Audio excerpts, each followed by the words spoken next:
ఈరోజైతే సంకటహర చతుర్థి కాబట్టి ఇంకా నేనైతే చక్కగా శుక్రవారం కూడా కలిసి వచ్చిందని ఐశ్వర్య దీపం అయితే వెలిగించుకున్నాను.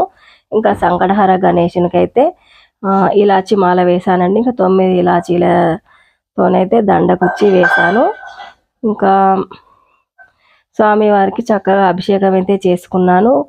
పెరుగుతో, తేనెతోని, చక్కెరతోని, ఇంకా 3 అభిషేకం చేసిన తర్వాత సుగంధ ద్రవ్యాలు కలిపిన నీళ్ళతో కూడా అభిషేకం చేసుకొని ఇంకా ఇలా అయితే దీప ధూప నైవేద్యాలు అయితే అన్నీ పెట్టానండి. ఇంకా పూజా మందిరంలో పూజ కాగానే ఇంకా ఆగ్నేయ దీపం కూడా వెలిగించానండి. ఇంకా ఆగ్నేయ దీపం ఐశ్వర్య దీపం అని అంటారు. ఇంకా అక్కడి నుంచి అయితే తులసికోట వద్ద కూడా వచ్చి తులసికోట వద్ద కూడా దీపం వెలిగించాను. అంతలోకే ఇంకా గోమాత అయితే ఇంటి ముందటికి వచ్చేసింది. ఇంకా గోమాతకి అనప పొట్టు బెల్లం పెట్టాను. ఇంకా గోమాతలు అయితే చక్కగా తినేసాయండి. ఇంకా మా ఇంటి పక్కన వాళ్ళైతే సత్యనారాయణ వ్రతం చేసుకుంటే వాళ్ళ ఇంటికి అయితే వెళ్ళానండి.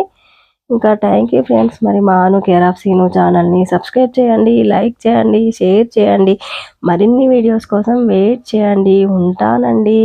ఇంకా తీర్థ ప్రసాదాలు అయితే ఇచ్చారండి. ఇంకా వాళ్ళు తిరుపతి వెళ్ళొచ్చారు, వేములవాడ వెళ్ళొచ్చారు. ఇంకా బంగారం శిర ప్రసాదము అన్నీ ఇచ్చారు. తీసుకొని అయితే ఇంటికి వచ్చానండి. లాంగ్ వీడియో పెడతాను, నెక్స్ట్ వీడియోలో చూడండి.